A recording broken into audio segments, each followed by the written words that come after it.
So we're going to be canning 30 pounds of boneless, skinless chicken breasts and 10 pounds of 7327 ground beef and 18 pounds of 8020 ground beef. So you're going to cook up your ground beef and you're going to trim up your chicken breasts, just cut off all the gristly parts and any fat, and then cut them up into about 1-inch chunks.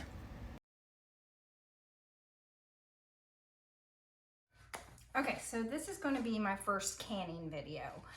I've been canning for probably close to 3 years now. I don't claim to be an expert. I'm still learning, but I feel like I have some knowledge that I could share. If anyone out there is hesitant about pressure canning or just canning in general, but you'd like to do it, maybe what I have to share will, and watching me go through the process will make it a little simpler for you to take the leap and do it yourself. We're gonna can meat today. Just like the title says, I am going to can up a bunch of meat. One of my favorite things to can is meat. To can meat, you have to pressure can. The reason why I love to can meat is because it just makes meals come together really quickly. All you gotta do is open up a jar of meat. You can make some chicken salad. It's great with buffalo chicken dip. You can add it to different pasta dishes or rice dishes like fettuccine alfredo. The second reason I love to can meat is allows me to have a lot of meat on hand and stocked up without taking up a bunch of freezer space. Especially now that we're coming up to summer when my garden is about to explode with a lot of things that take time and effort to preserve. Sometimes you have to freeze those things. So at this point, I need a lot of freezer space. So there are two ways to can. There is water bath canning and then pressure canning. Water bath canning is basically just submerging your canning jars under boiling water for a certain amount of time. To water bath can, your foods have to have a certain acidic level to them. So that limits what you can can.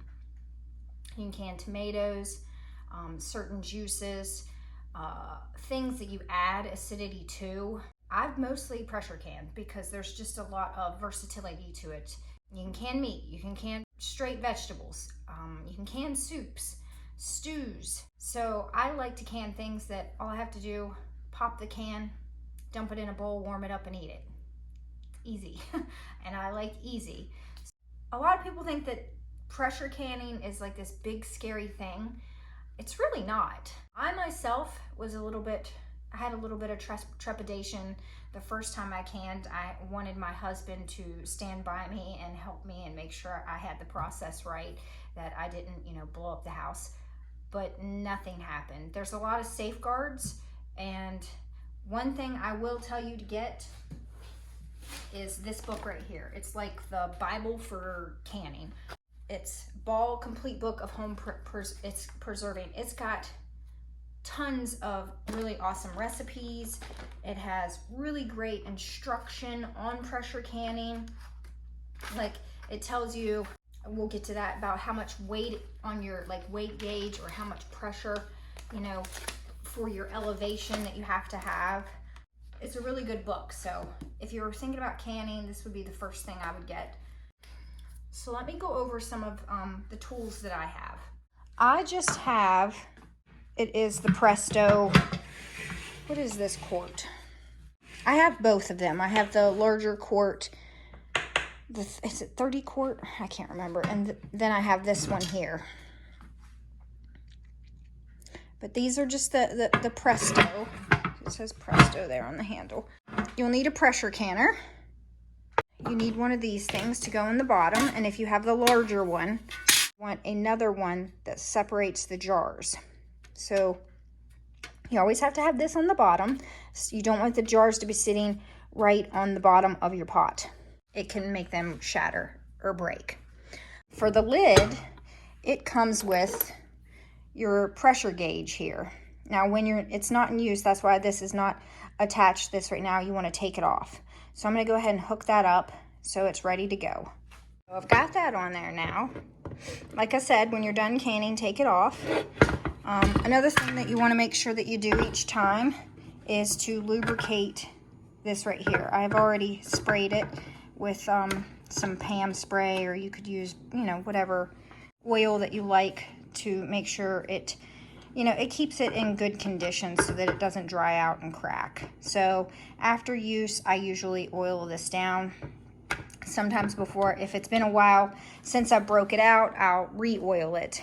Now, when you get your Presto canner, it comes with this weighted gauge here that whenever your canner comes up to pressure, you put this on here, right? And then you have to adjust the heat, the amount of pressure for your altitude. So for where I live, it would be 11 pounds per square inch of pressure. Now, I don't particularly like this thing. The first few times I used it, but you have to kind of stand around and watch this thing, like really watch it, because if your pressure drops below 11, you have to start all over again with the time. And I've had that happen before, just because I didn't adjust the heat properly. So what I suggest is to get one of these weighted gauges. So it comes in 3 pieces. Each piece is 5 pounds of pressure. So for me, I need 10 pounds. And then there's, say you're in an area where you need 15 pounds. You'd need all of it put together, but I only need the 10 pounds, so I don't ever use both, just the one. And so instead of this thing, you put this thing on here, and you can hear it. So when you've got your dial up to pressure, this is going to start rocking, and you want to hear it rocking, you know, a little bit. You don't want to hear it going crazy, because if it's going crazy, you've got your heat up too high. So you just want it to kind of be making a little bit of noise, letting the pressure out. And I'll show you what it kind of looks like. Other tools that I use is a funnel. So you want to keep, you know, when you're working with meat can be greasy. And you want to keep the grease from your jars. And you want to make sure you have all your jars nice and cleaned up, everything washed, lids, rings, everything washed up. This right here, there's like a kit that you can get on Amazon. I'll link it below, but it comes with all these tools, like a magnet to pick up the hot lids. If you're hot packing, which I'm cold packing today, so with pressure canning, you don't really have to have anything hot, because it's going to bring it up to temperature and keep it hot for a long enough time that you don't have to do that. But back to the tools. So this is to pick up hot jars when they're done and you're taking them out of the canner. And then another very important tool is what's called a debubbler. It's a debubbler as well as measures head space. So for certain things, you have to have a certain head space. So for meat, you have to have 1 inch of head space. You know, you put it right there, and then the meat shouldn't come above, you know, where that rests inside the jar. So I have been working hard. I cut up all of this chicken, and I cooked up all of this ground beef. Got my big bowls here. I don't know if you can see. They're big bowls. They're very big bowls. So we're making several different kinds of canned meat. I'm going to make some ugly chicken, which ugly chicken is basically just raw packed chicken in a jar. It's called ugly chicken because it's not very pretty when it's done. And I'm also going to halfway cook some of these chunks of meat, and then I'm going to put those in a jar and cover that with herbed broth so that it gives the chicken a little bit of flavor. Then I'm going to can up some straight ground beef. My husband wants ground beef to just, you know, do with what he likes. Sometimes he'll add it to his eggs.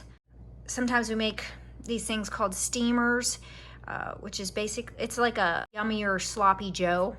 Also, you could make sloppy joe with it.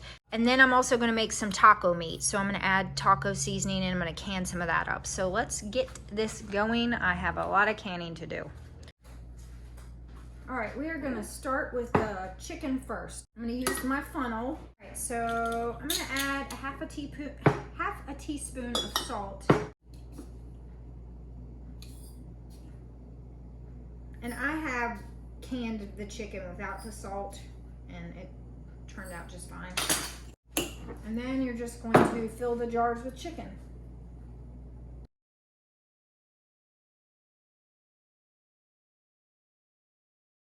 Where's my debubbler?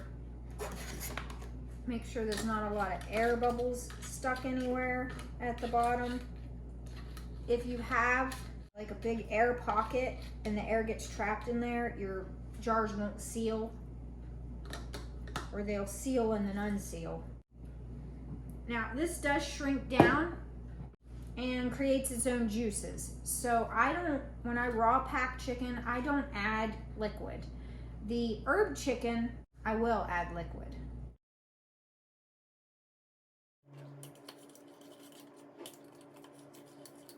I've got 7 jars of the raw packed chicken.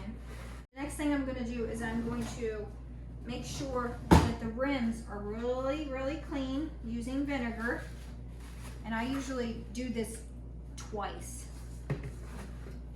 Go around, and you want to make sure you get the top, the very top, where the lid is going to sit really well. So I did it once, now I'm going to do it again. So that's another thing. Oh, I got vinegar all over my pants. It's another thing that if you don't have a nice clean jar, the lids won't seal. If you have a bunch of grease or food particles around the rim, the lids won't seal. Okay, so I've double done that. Now I'm going to take, I've got 2 different types of jars. I've got wide mouth and regular mouth. It's a rainy day today, which is why I decided to do this. And then you're going to do fingertip tight. So just twist with a couple of fingers, and that's fingertip tight. You don't want to wrench it tight. I'm going to bring my canner over to the stove. Put my jars in.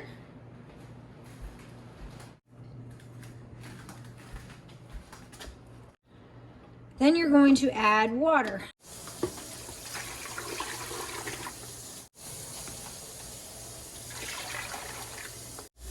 It's like almost halfway to the top of the jars. And then I'm going to put my lid on. And you can see there's some arrows. There's some arrows on the lid and arrows on the handles, and that's where you want to put arrow to arrow.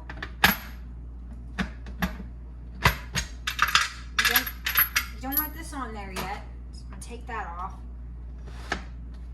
And you slide it into place, and then you turn the heat on. This takes a little bit of time, but you're going to let the water come up to a boil in the canner, and then there will be some steam that comes out of this. And what you want to do is you want to be able to see the steam coming out of there for 10 minutes. So when you start to see the steam, set a timer for 10 minutes. And what that is that's letting all the air escape from the inside of the canner. Once the 10 minutes is up, you'll then put the weight on, and then you're going to watch this come up to 10 pounds of pressure. Once it's at 10 pounds, then you're going to lower the heat. But you want to keep it, and you'll hear this start to jiggle, and I'll show you that. But while that is doing that, I'm going to par cook a good portion of this chicken, and we're going to make the herb chicken. And I'm going to make a broth. I'm going to make a broth, and I'm going to use some chicken flavored bouillon. I'm going to add some different seasonings, just, whatever you like, whatever you like your chicken to taste like, that's what you want to add. So I'm going to have that going in a pot and my chicken cooked up. So pressure canning meat, any kind of meat, makes it very tender. So even tougher pieces of meat end up being very, falling apart when you pressure can it. And that's one of the reasons why I like it.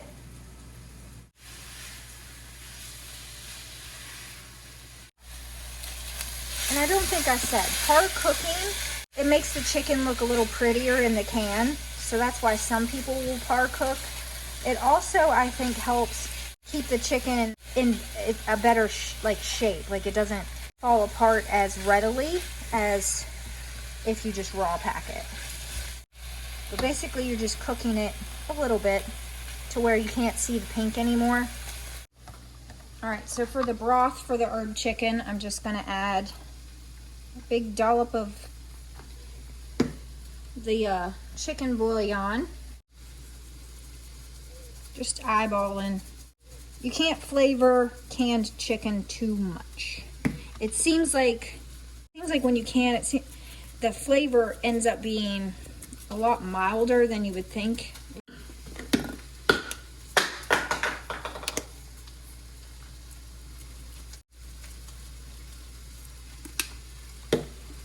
So just add what you like.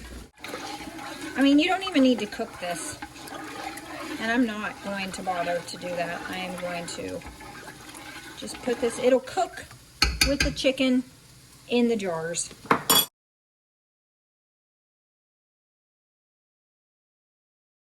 While I'm par cooking the chicken, I am going to fill some quart jars with the ground beef mixture.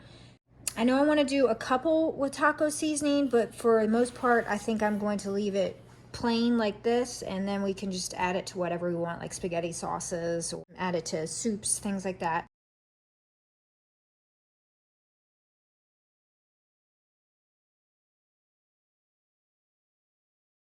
Okay, so you can now see, well, I don't know if you can see, a steady stream of steam coming out of the valve there. So I'm gonna set a timer for 10 minutes.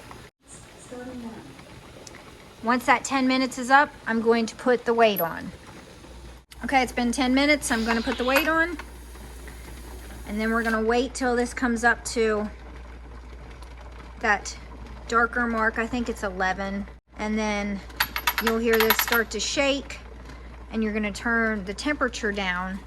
Usually turn it down to right about that notch, and then monitor this for a little bit. And then once that reaches that notch, I'm gonna set another timer for 90 minutes because I'm doing quart jars. If I were doing pint jars, I would set the timer for 75 minutes. So there's a difference in time of processing with the size of jars that you choose to use. So right as it starts to reach the pressure you want it at, this thing starts to jiggle. And you don't want it jiggling really, really fast. You only want it to jiggle right about where it's at now.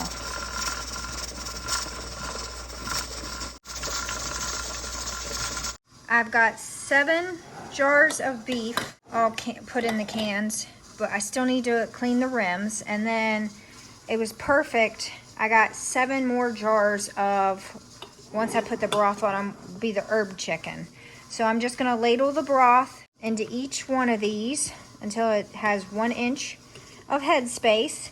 I'm gonna debubble it. Make sure there's no air bubbles in it because you don't want that. And then I'm gonna wipe all the rims and get the next 2 sets of what need to be canned ready to go in the canner. Make sure I debubble it really well. So you just want to run your debubbler all along the outside.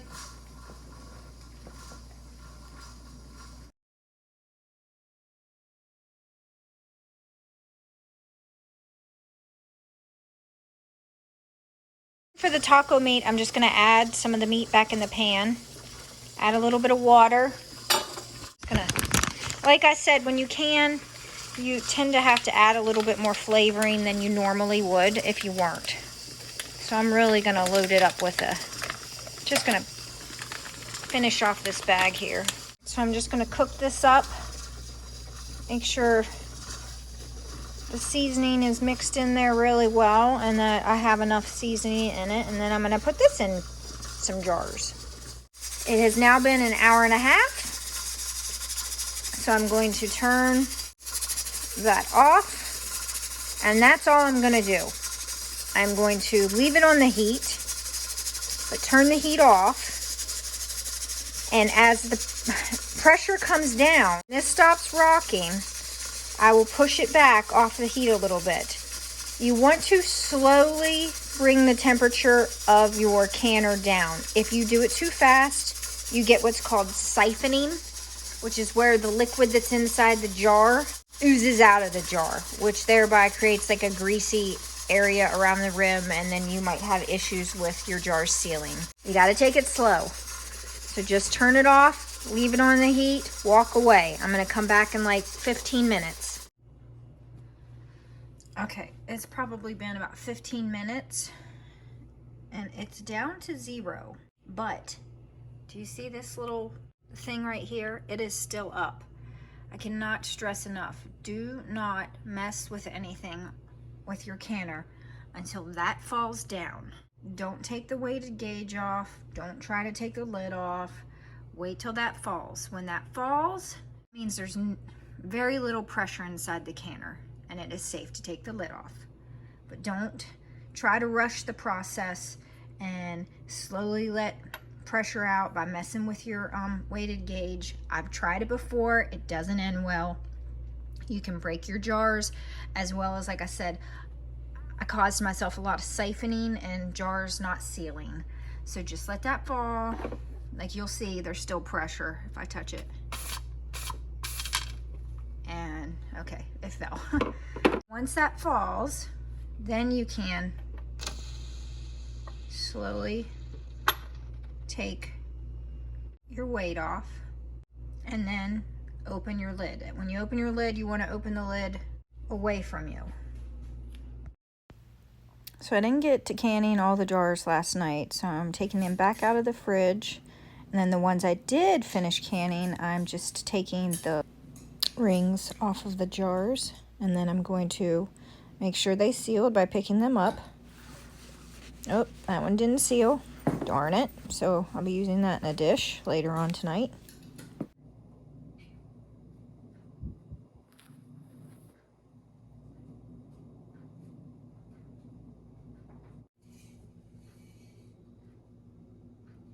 What are you doing? Huh? What are you doing? You're ridiculous.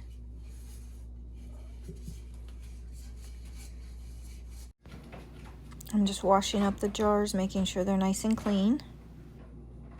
Okay guys, it's the next day, and I was up last night till about 1:45 in the morning trying to get the second batch of chicken processed. And here it is, both batches of the chicken. I had one jar not sealed, so I will use it to make some sort of dinner tonight. I'm thinking maybe some white cheddar shells, and then I'll just mix that chicken in with it. I'm out in the garden planting. I'll let you guess. What do you think I'm planting? At the same time, I am processing the ground beef. So this is the third batch. I do believe all of them are sealed. So sometimes when they're not sealed, when you do this, you'll hear a little doo-doo, doo-doo. You can press down on it and it'll go down and pop back up. None of mine are doing that, but I'm gonna leave them set in the jars until late tonight before I take these rings off. And once the rings are off, then you pick it up by the lid. If the lid stays on and doesn't pop off, that means your jars have sealed. You do not put the rings back on. So these jars, you know, they could fail at any time. So you randomly want to like check them wherever it is that you store them. I actually store my jars in my closet, my clothing closet in my bedroom. It's the coolest place and the darkest place. So that's where I've been keeping everything. I at first had them down in the basement, but then when winter came and we had to use the wood pellet stove, it would be way too hot to keep your canned jars. I put everything in my closet and I just, you know, made space for it. I'm just waiting for the last batch here to finish up. You can see it kind of jiggling. It's only got a few minutes left. That once your jars, you know, have been sitting and you've checked them, if any of them didn't seal, just, you know, put them in the fridge, use them up within the next few days.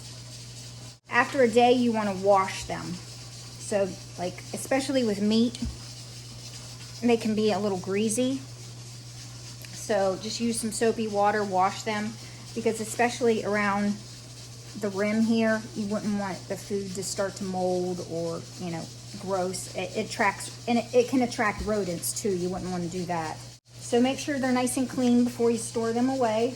Okay, so the timer just went off, so I'm ready to take the last batch out. All right, I want to let you guys know that it is quite the process when you're canning meat. It does take some time. From starting the cans in the canner, letting it vent for 10 minutes, then bringing it up to the pressure you need it to be. That's, I don't know, probably 25, 30 minutes there, doing all of that before you can even start the 90-minute timer. Then you have the 90-minute timer. Okay, so I'm gonna shut this off at the end, and that's it. So I'm gonna set another timer for 30 minutes and let this sit there and cool down a bit. The pressure will release. In 30 minutes, I'm gonna come back and check, see if this valve here has dropped. So all in all, it probably takes 2.5 to 3 hours to process one batch of quart jars. And that's 7 jars. I mean, it does take time, but like I said, I've just made 28 jars of meat, which, you know, for us is 28 meals, easy meals, meat to add to easy recipes. So in the end, it's gonna save me time if I just try to knock this out. And like I said, when you finally start the 90-minute timer, this is wonderful to have, because I used to not, I told you I just had that weight on it, and I would have to sit here for the entire 90 minutes or however long I was processing and make sure that that dial stayed where it needed to. Whereas this releases the pressure just enough to keep it where I want it to be. So I implore you, if you do get a Presto canner, invest in a weighted gauge. Another thing about canning I want you to remember is you don't want to leave your jars sit in your water for a long period of time. Like, say last night I had to stay up, wait till it cooled, and then take them out of the water while the water's still warm, while the jars are still bubbling. You don't want to go to bed and leave your jars sit in hot water, because it causes things to sour and taste funky. So take the time to take them out at the proper time. I've done that before too, where I was so tired, I was just like, okay, I took it off the heat, I let them cool, I didn't take the lid off, I let them sit in the container, and then when I went to taste the stuff, it tasted funky. All that time I wasted, because now the food was wasted, food tasted gross, I didn't want to eat it. I mean, it wouldn't have killed me, but it tasted nasty. So, another point to remember. All right, the last ones are done. They're cooled down. You can see they're bubbling just a little bit, but not a lot. And one more thing I wanted to tell you. If you have water on the top, like there is here, don't pick them up and like tilt them over to dump the water off. Once you set them down, which I didn't mention before, you don't want to set them on just the plain count. Oop, did you hear that? That one's sealed. You want to set them down on a towel so you don't break your glass, because if you set a hot jar on a cold countertop, you can risk shattering your jar. But with the water on the top, don't tilt them over to dump the water off. Set them where you're going to set them, and then soak it up with a towel.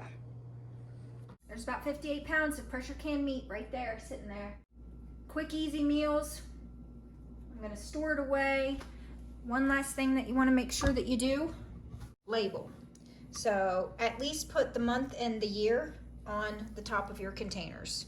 So I've got 7 jars of just ugly chicken, and then I've got 7 jars of the herbed chicken, and then I have 3, 6, 9, 10 jars of regular ground beef and 3 jars of taco meat. So this should last us a good while. Let me know if you enjoyed this video by subscribing and giving it a thumbs up. Thanks for watching, guys. I'll catch you in the next one.